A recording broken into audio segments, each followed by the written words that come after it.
Good morning students, कैसे हैं आप सब। उम्मीद करती हूँ आप लोग अच्छे होंगे। आज हम लोग पढ़ने वाले हैं क्लास 6 का चैप्टर नंबर 8। ये इस बुक का लास्ट चैप्टर है। इसके बाद आपकी ये ज्योग्राफी की जो बुक है यानी भूगोल की जो बुक है ये कंप्लीट हो जाएगी। इसके बाद हम नेक्स्ट बुक शुरू करेंगे जो भी है आपकी इंग्लिश हिंदी। इसी के साथ साथ ये आपका लास्ट चैप्टर है। वीडियो का पैटर्न सेम रहेगा आपका। पहले हम लोग इंपॉर्टेंट पॉइंट डिस्कस करेंगे, चैप्टर को समराइज़ करेंगे अच्छे से और उसके बाद क्वेश्चन आंसर्स को डिस्कस करेंगे। आंसर मैं आपको लिख के बताऊंगी कि अगर आप लोग कहीं फंसते हैं तो आप लोग उसे लर्न कर सकते हैं, कॉपी पे नोट डाउन कर सकते हैं। चलिए तो पढ़ना शुरू करते हैं। इसी के साथ आपको इस चैप्टर के अलावा लास्ट में आपको जो इस चैप्टर का हिस्सा नहीं है ना, आपको स्टेट नेम्स और उनकी कैपिटल्स यानी उनकी राज्य राजधानियाँ और आपके केंद्र प्रशासित क्षेत्र जो होते हैं और उनकी क्या राजधानी है, ये सारी चीज़ें हैं जिसकी मैं एक अलग से वीडियो डालूंगी। अगर आप लोग देखना चाहें मैप पे आपको समझाऊंगी कि कौन सी चीज़ कहाँ में है, तो अगर आप लोग देखना चाहें तो वो वीडियो देख सकते हैं। चलिए फ़िलहाल पढ़ना शुरू करते हैं। इसको इंग्लिश मीडियम और हिंदी मीडियम दोनों में बनाऊंगी मैं। अगर आप इंग्लिश मीडियम के स्टूडेंट हैं तो आप इंग्लिश मीडियम वाली भी देख सकते हैं। देखिए आज हम लोग पढ़ने वाले हैं भारत। भारत यानी हमारा देश। इसकी जलवायु कैसी है, वनस्पति कैसी है और यहाँ के वन्य प्राणी कैसे हैं। ठीक है, जैसा कि हमने इससे पहले वाले चैप्टर में जाना था कि यहाँ पे ज़मीन अलग है, जलवायु अलग है। तो हमने आपको उस वक्त ये बात बताई थी कि जैसी ज़मीन होती है, जैसी जलवायु होती है, वैसे ही वहाँ पे जीव होते हैं, वैसे ही वहाँ पे पेड़ पौधे होते हैं, है ना। उसी चीज़ को आज हम थोड़ा सा डिटेल में पढ़ेंगे और उसको डिस्कस करेंगे। चलिए तो पढ़ते हैं। तो यहाँ लिखा है कि आप लोग रोज़ न्यूज़पेपर पढ़ते होंगे या अगर न्यूज़पेपर नहीं पढ़ते तो आप टीवी पे न्यूज़ ज़रूर देखते होंगे या अगर आप कार्टून भी देखते हैं तो भी आपने देखा होगा कि नोबिता कहता है आज बारिश हो गई, ओ गॉड बारिश नहीं होनी चाहिए, हमें खेलने जाना है ना। या सुजुका कहती है कि बारिश हो रही है, मेरी पियानो क्लासेस मिस हो जाएगी, प्लीज़ डोरेमोन हेल्प करो, है ना।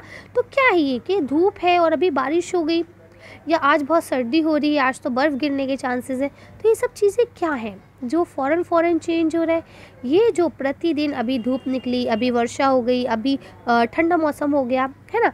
ये जो है ये आपका मौसम कहलाता है जो दिन प्रतिदिन बदलता रहता है। ठीक है, और ऐसा क्यों होता है? ऐसा आपका तापमान, वर्षा और सूर्य के जो वितरण है ये इन सब चीज़ों के कारण होता है और यही सब चीज़ें शामिल है। जैसे यहाँ उदाहरण के तौर पे आपको दे दिया गया है कि कभी गर्म मौसम होता है तो कभी ठंडा हो जाता है, कभी कभी बारिश भी शुरू हो जाती है ना। ये आपके क्या होते हैं? ये आपका मौसम कहलाता है। ठीक है, जो हर घंटे हर सेकंड बदल सकता है। आगे यहाँ देखिए क्या लिखा है कि कुछ मौसम ऐसे आते हैं जब आपको ऊनी वस्त्र पहनने की ज़रूरत होती है ना। इसे क्या कहते हैं? हम सर्दी कहते हैं। कभी ऐसा होता है कि आपको ऊनी वस्त्र नहीं पहनने होते हैं, उसे हम क्या कहते हैं? गर्मी कहते हैं। जब आप ऊनी वस्त्र पहनते हैं तो आप गर्म चीज़ें खाना पसंद करते हैं, और जब आप ऊनी वस्त्र नहीं पहनते हैं, जब आपको लगता है ओह कितनी गर्मी हो रही है, तब आप ठंडी चीज़ें खाना या पीना पसंद करते हैं, जैसे कि आइसक्रीम खाना, कोल्ड ड्रिंक्स पीना, शरबत पीना अलग अलग तरह के, है ना। तो ये सब क्या है? तेज़ हवाएं चलती है तो आपको दिल करता है चाय और पकौड़े होने चाहिए, वाह मज़ा ही आ जाएगा अगर बारिश हो रही है तो, है ना। तो ये क्या है? ये हमारे डिफरेंट मौसम हैं। ठीक है, तो इसे हम क्या कहते हैं? सर्दी, गर्मी, बरसात, है ना। तो देखिए यहाँ बता रहे हैं कि भारत में समानता अगर हम बात करें तो मुख्य जो मौसम है वो कौन कौन से हैं, तो ये 4 आपको दिए गए। नंबर 1 क्या है? दिसंबर से फरवरी तक जो कि ठंडा मौसम होता है जिसे हम सर्दी कहते हैं। फिर फरवरी के बाद क्या आता है? मार्च से मई तक ये आपका गर्मी का मौसम होता है जिसमें बहुत बेतहाशा गर्मी होती है। फिर जून से सितंबर तक इसमें क्या है? दक्षिण पश्चिमी मानसूनी वर्षा होती है जैसा कि आजकल हो रही है। इसके बाद आपका अक्टूबर और नवंबर में क्या होता है कि आपके लौटते मानसून होते हैं, उसमें भी वर्षा होती है, जिसके बाद सर्दी आ जाती है। और नवंबर के बाद फिर वही आपका दोबारा से चक्र शुरू हो जाता है दिसंबर से फरवरी तक। ठीक है, तो अब देखिए मुख्यतः जो आपके हैं उसमें शीत ऋतु यानी कि सर्दी, तो ये ठंडा मौसम होता है जिसकी इसमें ऐसा होता है कि सूरज की जो किरणें हैं वो हमारे पृथ्वी पर सीधी नहीं पड़ती हैं। इसका ही परिणाम स्वरूप ये होता है कि भारत का जो उत्तरी ताप है वो कम हो जाता है, और तापमान कम होने का मतलब होता है कि ठंडा हो जाना। ठीक है, तापमान अधिक होने का मतलब होता है कि गर्मी का बढ़ जाना। तो अब ग्रीष्म ऋतु की बात करें तो ग्रीष्म ऋतु में सूरज की जो सीधी किरणें, अधिकांश किरणें जो है, अधिकतर किरणें जो है वो सीधी पड़ती हैं। ठीक है, इसलिए तापमान बहुत अधिक हो जाता है और दिन के समय गर्म और शुष्क हवाएं चलती हैं, पवनें बहती हैं, जिसे हम लोग लू कहते हैं। तो अक्सर आपको ये क्वेश्चन पेपर में पूछा जाता है कि लू से क्या अभिप्राय है, या लू शब्द से आप क्या समझते हैं, या लू क्या है। तो आप बता देंगे कि गर्मी के दिनों में दिन के समय गर्म और शुष्क पवनें चलती हैं जिसे हम लू कहते हैं। अब एक यहाँ आपको एक्टिविटी दी गई है, इसे आप खुद करेंगे और अगर कुछ समझ में नहीं आता है तो पूछ लेंगे कमेंट्स में। चलिए आगे चलते हैं। तो देखिए यहाँ लिखा है आपका तीसरा जो था वो था दक्षिण पश्चिमी मानसून या वर्षा का मौसम, यानी कि जब बारिश शुरू होती है। तो ये देखिए आपको पता है कि ये मौसम जो है इसमें क्या होता है, जो बंगाल की खाड़ी है, आप लोग जानते हैं कैसे हमारे भारत में नीचे से वी बना हुआ है ना, तो इधर जो है आपकी ये क्या है, अरब सागर है, और इधर क्या है, ये आपका बंगाल की खाड़ी है। ठीक है, दोनों तरफ आपके समुद्र है। तो क्या है, इस समय पवन बंगाल की खाड़ी तथा अरब सागर से इस स्थल की ओर बहती है, यानी इधर से पवनें यूँ जाती हैं और इधर से पवनें यूँ इस तरह से जाती हैं। ठीक है, तो ये पवनें आपकी चल रही होती है। ये जब आप लोग अगली क्लास में जाएंगे ना, बड़ी क्लासेस में, तब आप पढ़ेंगे पवनों की दिशा और वर्षा कैसे होती है, इसके बारे में जब आप पढ़ेंगे ज्योग्राफी में, तब आपको और अच्छे से समझ में आएगा। फिलहाल बस आप इतना याद रखिए कि इसमें जो है बंगाल की खाड़ी से और अरब सागर से, यानी कि जो भी आपके समुद्र वाले एरिया हैं, इनसे हवाएं चलती हैं और मिट्टी वाले एरिया की तरफ, यानी कि जहाँ पे हम लोग रह रहे हैं उस एरिया में आती है, स्थल की ओर आती है, और वे अपने साथ नमी भी लाती हैं। जब ये पवनें पहाड़ों से टकराती हैं तो तब वर्षा होती है। ठीक है, ये नमी लाती है, इनके अंदर पानी भरा हुआ होता है, नमी होती है। आप लोग देखा होगा कि आपका जो जून जुलाई वाला महीना होता है, अगस्त तक की, बड़ी चिपचिपी गर्मी होती है, जिसमें ऐसा लगता है ऑयल आ गया, हमारा फेस बहुत ज़्यादा ऑयली हो जाता है, चिपचिपा हो जाता है। कितनी बार भी मुँह धो, लेकिन ऐसा लगता है कि फेस पे ऑयल जो है वो जा ही नहीं रहा है ना। उसका कारण यही है कि हवा में जो है वो बहुत ज़्यादा नमी होती है, तो आपके चेहरे पे बहुत ज़्यादा नमी आने के कारण वो चिपचिपा सा हो जाता है। ठीक है, चलिए आगे पढ़ते हैं। अब यहाँ आपको जो नेक्स्ट दिया गया है वो लिखा है मानसून के लौटने का मौसम, या इसे हम शरद ऋतु कहते हैं। शरद ऋतु इसलिए कहा जाता है क्योंकि इस मानसून का ये जो मानसून का लौटने का समय होता है, इसके बाद बारिश होती है और आपकी सर्दियाँ आ जाती हैं, इसलिए इसे हम लोग शरद ऋतु कहते हैं, यानी सर्दी की शुरुआत। तो देखिए यहाँ लिखा है, इस समय क्या होता है, पवनें जो है वो स्थल से लौटकर वापस बंगाल की खाड़ी की ओर बहती है। ये मानसून के लौटने का मौसम होता है। भारत के दक्षिणी भागों में, विशेषकर तमिलनाडु में, तमिलनाडु से कहाँ से, आंध्र प्रदेश तक इस मौसम में वर्षा होती है। ठीक है, यानी जो अभी ये वाला मौसम चल रहा है, जून जुलाई वाला, अगस्त वाला, इसमें क्या होता है कि इसमें ऊपरी जो एरिया है आपका, जो उत्तरी मैदान वाला एरिया, वहाँ वर्षा होती है।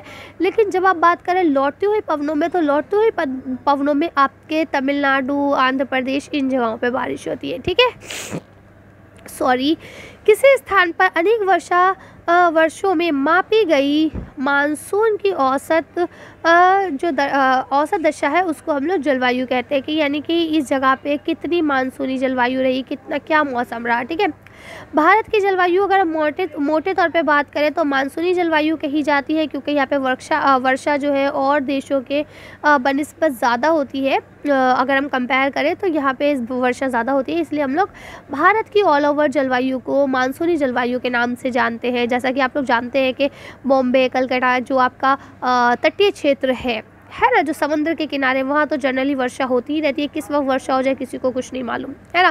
तो इसलिए इसको हम लोग क्या कहते हैं, आपका मानसूनी जलवायु कही जाती है। अगर आपसे क्वेश्चन पूछा जाता है अक्सर कि भारत की जलवायु कैसी है, तो आप लोग जवाब में लिखेंगे मानसूनी जलवायु है। ठीक है, अब यहाँ आगे आपको बता दिया गया है कि मानसून शब्द कहाँ से आया है। तो मानसून जो शब्द है वो अरबी के मौसम से लिया गया है, जिसका अर्थ होता है मौसम। ठीक है, भारत की स्थिति उष्णकटिबंधीय में होने के कारण अधिकतर वर्षा मानसूनी पवनों से होती है।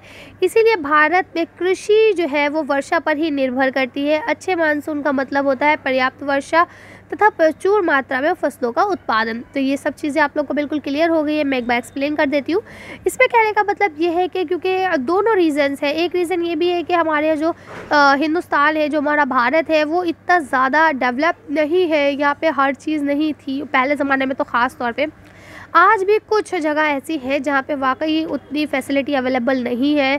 तो क्या है, यहाँ की जो खेती है, यहाँ के जो किसान हैं, वो अपनी फसलों की सिंचाई के लिए पूरे तौर पर वर्षा पर ही निर्भर करते हैं। अगर वर्षा अच्छी होगी तो उनके खेत अच्छे हो जाते हैं, और अगर वर्षा नहीं हुई मान लीजिए, तो क्या होता है, उनके खेत सूख जाते हैं और वो बेचारे घाटे में चले जाते हैं।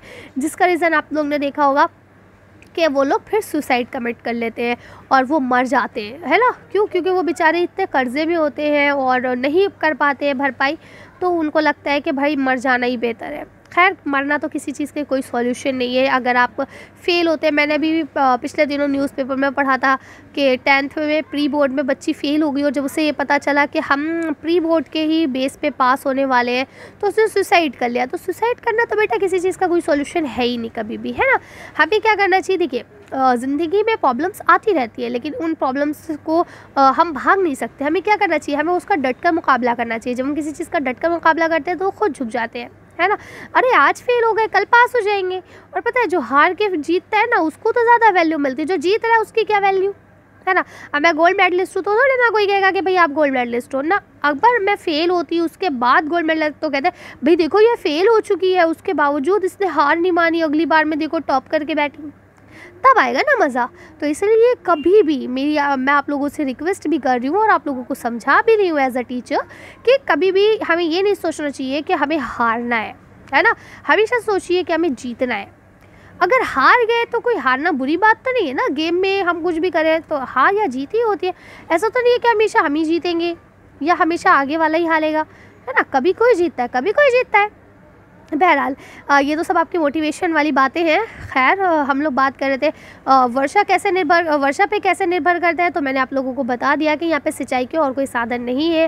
अब तो फिर भी जो डेवलप्ड एरिया है जैसे हमारा लखनऊ वगैरह, तो वहाँ तो अब ट्यूबवेल वगैरह की सुविधा आ गई है। अगर आप लोग ने देखा होगा तो वैसे अब बहुत सारी जगहों पर ट्यूबवेल वगैरह आ गए, लेकिन कुछ भी ऐसे गाँव आज भी बाकी है जो टोटली वर्षा पर ही निर्भर करते हैं, ठीक है ना। तो अगर ऐसे कोई है जो वर्षा पर ही निर्भर करते हैं तो वहाँ पे अगर वर्षा अच्छी होती है तो ठीक है, अदरवाइज़ क्या होता है, बेचारे परेशान हो जाते हैं। खैर अब देखिए यहाँ पे आपका लिखा है किसी स्थान की जलवायु जो है वो उसकी स्थिति, ऊंचाई और समुद्र से दूरी तथा उच्चावच पर ही निर्भर करती है।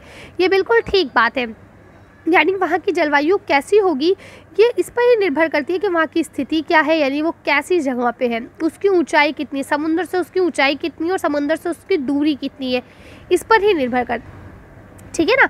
ये सारी चीज़ें आप लोग तब डिटेल में पढ़ेंगे जब आप लोग बड़ी क्लास में आएंगे। अभी सिर्फ आपको एक बेस दिया जा रहा है। अगर आपका ये बेस क्लियर हो जाएगा ना तो आपको आगे पढ़ने में मज़ा आएगा, नहीं तो आप कन्फ्यूज़ होते रहेंगे। तो देखिए यहाँ आपको एग्जांपल देते हैं कि जब आप राजस्थान जाते हैं, ये एक मरुस्थलीय इलाका है, अजमेर जैसलमेर जाते हैं या बीकानेर जाते हैं, ये बहुत गर्म स्थान है। क्यों है? या अगर आप जम्मू कश्मीर जाते हैं तो ये बहुत ठंडा इलाका है। क्यों? या अगर आप तटीय क्षेत्र में मुंबई या कलकत्ता जाते हैं तो ये बहुत ज़्यादा ना ठंडा है ना गर्म है, यहाँ पे मध्यम जलवायु पाई जाती है, ठीक है। ना अधिक गर्म है ना ज़्यादा ठंडा है, समुद्र तट के किनारे है। तो इसका क्या अर्थ है? क्योंकि देखिए जिसकी जैसी समुद्र से दूरी है, जैसी वहाँ की मिट्टी है, जैसी वहाँ की ऊंचाई है, उसके अकॉर्डिंग वो डिपेंड करता है, ठीक है ना। बस आप अभी इतना जानिए कि जब हम लोग दूर जाते रहेंगे समुद्र से तो क्या होगा, वहाँ पे नमी कम होती जाएगी और नमी कम होने के कारण क्या होगा कि आपकी गर्मी बढ़ेगी, है ना। तो इस तरह से ये होता है। अब देखिए यहाँ पे ये तो आपके हो गए मौसम की बात, और मौसम मैंने आपको समझा दिया। उम्मीद करती हूँ यहाँ तक आपको सब कुछ क्लियर होगा। अगर कोई चीज़ ऐसी है जो आपके समझ में नहीं आई तो आप लोग मुझे कमेंट कर सकते हैं। अब हम बात करते हैं, देखिए प्राकृतिक वनस्पति, ठीक है। प्राकृतिक वनस्पति का मतलब क्या होता है? प्राकृतिक वनस्पति यानी नेचुरल वेजिटेशन उनको कहा जाता है, वो वनस्पतियाँ जो हम नहीं उगाते हैं और अपने आप से उगाती हैं। जैसे कि अब आजकल वर्षा हो रही है, अब आप क्या देखेंगे, आपके घर के बाहर या आपकी जो पानी का टैंक रखा है या आपके पड़ोसी का जो पानी का टैंक रखा है, उसके इर्द गिर्द आपको कहीं ना कहीं कोई ऐसा पेड़ दिख जाएगा छोटा सा।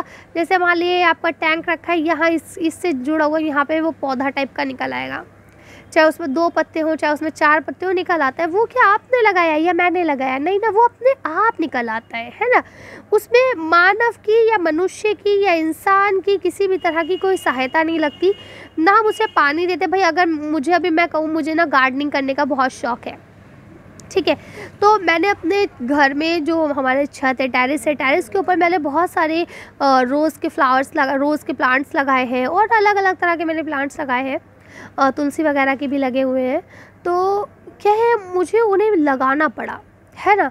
और लगाने के साथ साथ मैंने उन्हें लगा के छोड़ा नहीं है, उनकी मुझे प्रॉपर केयर भी करना पड़ती है। जैसे टाइम टू टाइम पानी डालना है, उसके बाद उनका ख्याल भी रखना है कि कहीं धूप में ज़्यादा देर ना हो जाए, वो सूख ना जाए। तो जब ज़्यादा धूप होती है तो मैं उन्हें छाँव में भी करती हूँ, जब ऐसा होता है सर्दी हो रही होती है तो मैं उन्हें धूप में भी ला के रखती हूँ कि अगर खाली सर्दी होती रही तो उन पे पाला मार जाएगा और वो ख़राब हो जाएंगे। तो क्या इसमें मतलब मुझे लगना पड़ता है ना, यानी मैं करूं या भाई करे, कोई भी करे, मतलब उसमें इंसान का हस्तक्षेप है, मनुष्य को उसमें काम करना पड़ रहा है। लेकिन जंगल में जो पेड़ पौधे अपने आप से उगाते हैं, क्या उसे कोई उगा रहा है? नहीं। क्या उसमें कोई जाके पानी दे रहा है? नहीं। क्या कोई उसको धूप से बचा रहा है या सर्दी लगने से बचा रहा है? नहीं। तो वो अपने आप कैसे उगाते हैं? तो वो जो पेड़ अपने आप उग के आ जाते हैं, अपने आप निकल आते हैं, अपने आप जम आते हैं, उनको ही हम लोग प्राकृतिक वनस्पति कहते हैं। ठीक है, तो अब क्या है, देखिए यहाँ पे आपको दिया भी गया है कि घास, झाड़ियाँ तथा पौधे जो बिना मनुष्य के सहायता के उपजते हैं उन्हें प्राकृतिक वनस्पति कहा जाता है, यानी जिसमें मनुष्य का किसी भी तरह का कोई हस्तक्षेप नहीं होता।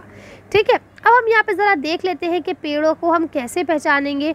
तो देखिए, ये कहते हैं जैसे ये आपकी ज़मीन है, भूमि परत है, तो अगर ये आपका देखिए 1.5 मीटर ऊंचा है, ठीक है, फिर 5 मीटर ऊंचा है, फिर देखिए यहाँ आपको दिया गया 20 मीटर ऊंचा है, फिर देखिए आपको 40 मीटर ऊंचा दिया गया और फिर ये आपको 60 मीटर ऊंचा दिया गया है। ठीक है, तो जो 1.5 मीटर ऊंचा है उनको हम लोग क्या कहते हैं? झाड़ी वाले परत कहते हैं, यानी कि वो सब झाड़ियाँ हैं। ठीक है, 5 मीटर जो है वो आपके तरु वृक्ष हो गए, 20 मीटर जो हो गए वो वितान हो गए, उसके बाद 40 मीटर जो है वो उद्यम पत्र हो गए, और उसके बाद जो 60 मीटर है वो सर्वाधिक ऊंचाई हो गई। समझ रहे? तो क्या है कि ये अलग अलग तरह के आपके पेड़ पौधे होते हैं। जैसे जैसे आप लोग आगे जाएंगे, पढ़ेंगे, आपको और अच्छे से समझ में आएगा। फ़िलहाल बस आप ये जानिए कि जहाँ जैसी जलवायु होती है उसी हिसाब से आपको पेड़ पौधे देखने को मिलते हैं। अब बात करते हैं कि हमें वनों की आवश्यकता क्यों पड़ती है, ऐसा क्या रीज़न है जिसके लिए हमें वृक्षों की ज़रूरत पड़ती है। तो आप लोग मुझे कमेंट में बता सकते हैं कि हमें पेड़ पौधों की ज़रूरत क्यों है। फ़िलहाल क्योंकि हम चैप्टर पढ़ रहे हैं तो मैं आपको एक्सप्लेन भी कर देती हूँ साथ के साथ।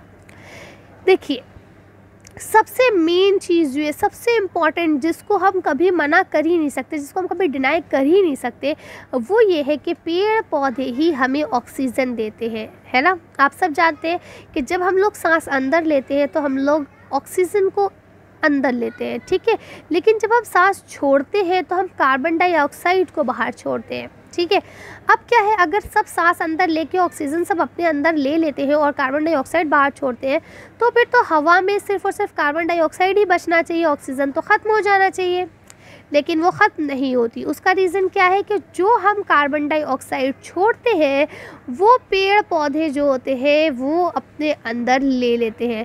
कार्बन डाइऑक्साइड पेड़ पौधे अपने अंदर लेते हैं CO2, और वो उससे अपना खाना बनाते हैं, और जब उनका खाना बन जाता है तो वो ऑक्सीजन यानी O2 को रिलीज़ कर देते हैं। तो इस तरह से ये चक्र चलता रहता है, और वो जो O2 होता है वो इंसान यानी कि मनुष्य ले लेता है। ठीक है, अब हमने ले लिया उसको, हमने ऑक्सीजन को अपने अंदर लिया, ऑक्सीजन अंदर लिया तो हमने क्या छोड़ा? कार्बन डाइऑक्साइड छोड़ा, और वो कार्बन डाइऑक्साइड किसने लिया? पेड़ ने लिया, पेड़ ने क्या छोड़ा? ऑक्सीजन छोड़ा। तो इस तरह से ये पूरा आपका साइकिल चलता रहता है। ठीक है, तो सबसे मेन जो इम्पोर्टेंस है वो यही है कि पेड़ ही ऐसे हैं जो हमें, देखिए लेकिन वन हमारे लिए बहुत लाभदायक होते हैं। ठीक है, ये विभिन्न कार्य करते हैं। अब क्या क्या कार्य करते हैं वो यहाँ आपको बता दिया गया है कि विभिन्न कार्य करते हैं। पेड़ पौधे जो है वो ऑक्सीजन छोड़ते हैं जो कि हम सांस के रूप में ले लेते हैं।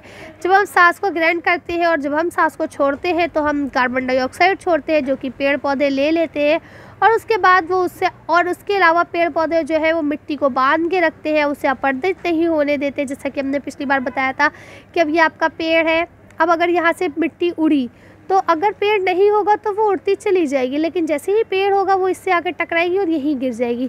तो मिट्टी अपरदन होने से यानी उड़ने से, जो एक जगह से दूसरी जगह उड़ के चली जाती है, उससे बचत हुई नहीं हुई, है ना। इसके अलावा पेड़ों से हमें और बहुत सारी चीज़ें मिलती है, जैसे ईंधन, लकड़ी, चारा, जड़ी बूटियाँ, है, लाख, शहद, गोंद, फल, सब्जियाँ, कितनी चीज़ें हमें इससे मिलती है। कपड़े जो हम लोग पहनते हैं, है ना। इसके अलावा भी बहुत सारी चीज़ें जो हमें मिलती है, कागज़ जिस पे हम लोग लिखते हैं, पेंसिल्स जो हम यूज़ करते हैं, वो सब चीज़ें कहीं ना कहीं पेड़ों से ही हमें मिलती है। ठीक है, अब क्या हो रहा है, वन्य जीव जो है वो वन में ही निवास करते हैं, है ना। पेड़ जानवर जो है वो पेड़ों के बीच में ही रहते हैं, लेकिन जब हम पेड़ों को काटे जा रहे हैं तो जानवर क्या हो रहे हैं, ख़त्म हो रहे हैं। जब आप किसी का घर छीन लेंगे तो बिना घर के कैसे रह पाएगा, वो एक ना एक दिन ऐसा आएगा कि वो मर जाएगा, है ना। अच्छा, अब इसमें जो आपका इम्पॉर्टेंट क्वेश्चन बनता है वो ये बनता है कि हमें पेड़ों की आवश्यकता क्यों पड़ती है, एक क्वेश्चन ये बनता है। और दूसरा क्वेश्चन ये भी बन जाता है कि पेड़ हमें क्या क्या देते हैं। ठीक है, तो दोनों क्वेश्चन जो है वो आपके एक ही होंगे, तो आप ये नहीं सोचेंगे कि मैम क्वेश्चन तो अलग आ गया, अब हम क्या आंसर लिखें। तो अगर क्वेश्चन ये आता है कि पेड़ हमारे लिए क्यों आवश्यक है, तो भी आपको आंसर यही देना है जो भी मैं बताने वाली हूँ। और अगर क्वेश्चन ये आता है कि पेड़ हमें क्या देते हैं, तो भी आपको आंसर वही देना है जो मैं बता रही हूँ अब आपको। ठीक है, तो देखिए सबसे पहली चीज़ आप यहाँ से शुरू करते हैं क्लॉकवाइज। तो सबसे पहले हमें मालूम है पेड़ हमें ऑक्सीजन देते हैं। इसके अलावा पेड़ों से हमें शहद भी मिलता है, फल भी मिलते हैं, गोंद एवं लाख जिसकी चूड़ियाँ वगैरह बनती हैं वो मिलते हैं। वन्य जीवों के निवास का है भाई, चिड़िया अपना घर बनाती है, हिरन वगैरह उस पर रहते हैं, उनका भोजन भी पेड़ों से ही चलता है। इमारत या बाकी चीज़ें बनाने के लिए हमें लकड़ियाँ मिलती हैं, रबड़ हमें मिलती है। इसके अलावा सबसे इम्पॉर्टेंट थिंग कि मिट्टी को बांध के रखती है, जिसकी वजह से मिट्टी का अपरदन नहीं होता। फिर हम पेड़ को काटते हैं तो फर्नीचर, खिलौने, ईंधन ये सारी चीज़ें बना लेते हैं। पेड़ का जो ऊपर का हिस्सा होता है कभी कदार क्या होता है सॉरी, उसको हम लोग डायरेक्ट ले लेते हैं चारा वगैरह बनाने के लिए। कभी हम उसे सूखने के बाद यूज़ करते हैं, कभी हम डायरेक्ट उसे ग्रीन ही खिला देते हैं। इसके अलावा आश्रय यानी कि घर बनाने के लिए भी हम लोग को झाड़ और पत्ती की ज़रूरत पड़ती है। और जो पुराने ज़माने में होते थे घर, तो उसमें भी हमें लकड़ी की ज़रूरत होती है भाई, छत पर डालने के लिए। लकड़ी डालने के बाद उसके ऊपर छप्पर डाला जाता है, तो उसके लिए भी हमें इसकी ज़रूरत होती है। और सबसे इम्पॉर्टेंट चीज़, हमें दवाइयाँ भी पेड़ों के द्वारा ही मिलती हैं। तो ये सारे पॉइंट्स हो गए, आप इन्हें आसानी से लिख लेंगे। अब यहाँ बात आती है वन्य प्राणी की। वन्य प्राणी के लिए कहा जाता है वन्य जीव, जो वन में रह रहे हैं वो जीव जंतु जिन्हें कोई पालता नहीं है, वो अपने आप पलते रहते हैं, अपना खाना पीना सब अपने आप इकट्ठा करते हैं और एक दूसरे की जान के पीछे भी पड़े रहते हैं। जैसे आपको पता है हिरन को शेर खा जाता है ना, या और छोटी चिड़िया जो है उसको बड़ी चिड़िया खा लेती हैं। तो ये सारी चीज़ें यहाँ पे है। तो अभी आपके वन्य प्राणी हो गए कि कहाँ क्या मिलते हैं। राष्ट्रीय पशु, हमारा राष्ट्रीय पशु क्या है, बाघ है। हमारा राष्ट्रीय पशु जो पक्षी है वो मोर है ना। तो ये सारी चीज़ें आप लोग पढ़ेंगे। अब इसमें अगर कोई कन्फ्यूजन होती है तो आप लोग मुझे कमेंट कर देंगे, अदरवाइज़ ये चैप्टर अब आपको यहाँ कंप्लीट होता है। देखिए अलग अलग के तरह के हमारे वहाँ वन्य जीव पाए जाते हैं। यहाँ पे आपको ये केस स्टडीज़ दी गई है, ठीक है। और इसके बाद आपका ये चैप्टर कंप्लीट हो गया। यहाँ आपने देखा ये आपको जो लिखा है ना प्रवासी पक्षी, ये इंपॉर्टेंट क्वेश्चन है, कभी कभार पूछ भी जाता है कि प्रवासी पक्षी किसे कहा जाता है। तो प्रवासी पक्षी उन पक्षियों को कहा जाता है जो ज़्यादा सर्दी या ज़्यादा गर्मी पड़ने की वजह से एक कंट्री से दूसरे कंट्री उड़ के चले जाते हैं, उनको प्रवासी पक्षी कहा जाता है। अब जो गर्मी में रहना पसंद करते हैं तो अगर सर्दी कहीं पड़ने लगती है तो वहाँ से चले जाते हैं। अगर वो सर्दी में रहना पसंद करते हैं तो जब वहाँ गर्मी पड़ने लगती है तो वो वापस वहाँ से निकल आते हैं, ठीक है ना। तो इसको हम लोग प्रवासी पक्षी कहते हैं। देखिए यहाँ आपको लिखा हुआ भी है कि कुछ अलग प्रकार के मतलब आपके पक्षी होते हैं जो क्या करते हैं, प्रति एक वर्ष सर्दी के मौसम में हमारे देश यानी हिंदुस्तान आ जाते हैं। सबसे छोटी लिटिल स्ट्रिट जिसका वज़न 15 ग्राम होता है, ठीक है, अंटार्कटिक प्रदेश से 8000 किलोमीटर की दूरी तय कर भारत आती है। तो ये सब आप लोगों ने डिस्कवरी में देखा होगा, ठीक है ना। अब यहाँ देखिए आपको क्वेश्चन आंसर आए हैं, 3 क्वेश्चन आंसर है, इसके बाद सही गलत है, खाली जगह है, इसको हम लोग जल्दी जल्दी करेंगे। और ये आओ खेल खेले, ये सारी चीज़ें आपके पेपर में नहीं आती हैं। अगर आपके टीचर्स कहते हैं तो आप इसे कर लेंगे, अदरवाइज़ आप स्किप कर सकते हैं। इसके अलावा देखिए यहाँ पे ये हम अगली वीडियो बनाएंगे तो हम ये जानेंगे कि भारत के राज्य और उनके केंद्र शासित क्षेत्र क्या है और साथ में उनकी अपनी राजधानी क्या है। ये चीज़ें हम लोग अच्छे से पढ़ेंगे, ठीक है। अब अगर कोई चीज़ समझ में नहीं आई है तो आप लोग मुझे बता सकते हैं। चलिए अब हम लोग क्या करेंगे, इसको हम लोग अगली वीडियो में पढ़ेंगे। फ़िलहाल इनके क्वेश्चन आंसर्स को देख के वीडियो को फिनिश करते हैं।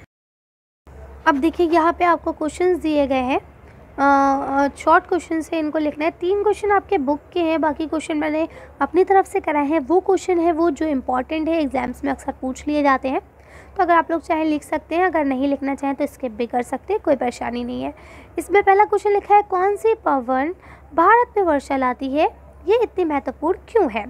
तो आपको पता है मानसूनी पवनें जो है वही भारत में वर्षा लाती हैं और ये इम्पॉर्टेंट इसलिए क्योंकि भारत में जो कृषि है वो वर्षा पर ही निर्भर करती है। अगर अच्छे मानसून होंगे, पर्याप्त वर्षा होगी, तो इसका मतलब ये है कि फसल अच्छी होगी। ये आपका बुक का ही क्वेश्चन है। सेकंड क्वेश्चन जो है ये भी आपका बुक का ही है कि भारत के विभिन्न मौसमों के नाम बताएं। तो भारत में 4 प्रकार के मौसम होते हैं। ये वही 4 प्रकार के मौसम है जो अभी हम लोग ने मेंशन किए थे। ठीक है, अगला यहाँ पे आपको ये भी क्वेश्चन बुक का ही है। इसमें लिखा है प्राकृतिक वनस्पति क्या है। तो आप बता देंगे जो घास, झाड़ियाँ तथा पौधे बिना मनुष्य की सहायता के उग जाते हैं या उपज जाते हैं, उन्हें हम लोग क्या कहते हैं, प्राकृतिक वनस्पति कहते हैं। ये तीनों क्वेश्चन आपके बुक के थे। अब जो यहाँ पे आपका अगला क्वेश्चन ये दिया गया है, भारत में पाई जाने वाली विभिन्न प्रकार की वनस्पतियों के नाम लिखिए। ये आपका बुक का नहीं है, ये मैंने अपनी तरफ से बताया है। और ये मेनली 5 प्रकार की होती है। उष्णकटिबंधीय सदाबहार वन जो आपके भारत के बीच के हिस्से में, जैसे कि आपका दिल्ली और क्या नाम है आपका, बिहार और यूपी, इसमें पाए जाते हैं। ठीक है, इसके बाद नेक्स्ट आपका है कटिबंधीय पतझड़ वन। ठीक है, पतझड़ वन जो होते हैं वो आपके कहाँ पाए जाते हैं, उस एरिया में जहाँ पे जो आपका सदाबहार वन वाला एरिया उसी के आसपास पाए जाते हैं, जिसमें आपका पतझड़ हो जाता है। ठीक है, जैसे आपको पता है ना, आपका ऑटम है, स्प्रिंग है, ये आपके मौसम है वसंत का, बहार का, पतझड़ का। ठीक है, इसके बाद कटीली झाड़ियाँ जो होती हैं ये आपको मेनली पाई जाती हैं रेगिस्तानी इलाके में। पर्वतीय वन जो है ये आपके पाए जाते हैं पर्वतीय क्षेत्र में। मैंग्रोव वन पाए जाते हैं आपके जो तटीय क्षेत्र होते हैं जहाँ पे डेल्टा का निर्माण होता है, ये वहाँ पाए जाते हैं। ठीक है, तो आप लोग इसे लिख लेंगे। इसके बाद यहाँ पे लिखा है सदाबहार वन और पतझड़ वन में क्या अंतर होता है। तो देखिए इन दोनों में यहाँ पे आपको अंतर बिल्कुल क्लियर दिया गया है कि सदाबहार वन जो है वो अधिक घने होते हैं, सूर्य के प्रकाश ज़मीन तक नहीं पहुँच पाता। पतझड़ वन जो होते हैं वो कम घने होते हैं, इसमें सूरज का प्रकाश जो है वो ज़मीन तक पहुँच जाता है। इसके बाद लिखा है ये वन वर्ष के अलग अलग समय में अपनी पत्तियां गिराते हैं। यानी ऐसा नहीं है कि इनके लिए कोई एक कंपलसरी टाइम हो कि ये इसी टाइम पे ही अपनी पत्तियों को झाड़ के नई पत्तियां निकालेंगे, लेकिन इनके लिए एक निश्चित समय होता है। ये उसी समय में अपनी पत्तियों को गिरा देते हैं और नई पत्तियां निकाल लेते हैं। ठीक है, ये वन उन क्षेत्रों में पाए जाते हैं जहाँ बहुत अधिक वर्षा होती है, जबकि ये वन उन देशों में बहुत बड़े मात्रा में पाए जाते हैं। ठीक है, जिसमें बड़े भाग हो। ठीक है, इसके बाद क्या लिखा है, ये वन अंडमान निकोबार द्वीप समूह और भारत के जो उत्तरी राज्य है और पश्चिमी घाट हैं उनके आसपास पाए जाते हैं। ये वन आपके जो है ये कहाँ पाए जाते हैं, ये वन आपके मध्य प्रदेश, उत्तर प्रदेश, बिहार, झारखंड, इन जगहों पे पाए जाते हैं। इसके अलावा यहाँ पे लिखा है इन वनों में पाए जाने वाले जो मुख्य वन हैं वो यहाँ पे आपको लिखा है महागनी और एबोनी। ठीक है, अजीब से नाम है, कभी पहले सुने नहीं है। ठीक है, रोजवुड, ये सारे पाए जाते हैं। इसके बाद यहाँ आपको लिखा है कि इन वनों में पाए जाने वाले जो वन हैं, वृक्ष हैं, वो लिखा है साल, सागौन, पीपल, नीम एवं शीशम। ठीक है, इसके अलावा यहाँ पे आपको लिखा है कि अगला क्वेश्चन, उष्णकटिबंधीय वर्षा वनों को सदाबहार वन क्यों कहा जाता है। तो इसका मतलब आप सबसे जो ऊपर वाला पॉइंट है यही वाला लिखेंगे कि ये वन जो है अपने अलग अलग समय पर पत्तियां गिराते हैं, इसलिए ये हमेशा हरे भरे ही दिखाई देते हैं, इसीलिए इन्हें हमेशा सदाबहार वन कहा जाता है। ठीक है, चलिए सॉरी कह रही हूँ, यहाँ से लिखना है। ठीक है, चलिए अगला क्वेश्चन पढ़ लेते हैं। अब यहाँ आपको सही और गलत के उत्तर देने हैं। तो यहाँ देखिए लिखा है विश्व में सबसे अधिक वर्षा वाला क्षेत्र कौन सा है, यानी सबसे अधिक वर्षा कहाँ होती है। इसका आंसर आप लिख लेंगे मोसिनराम में। ठीक है, यानी गांव।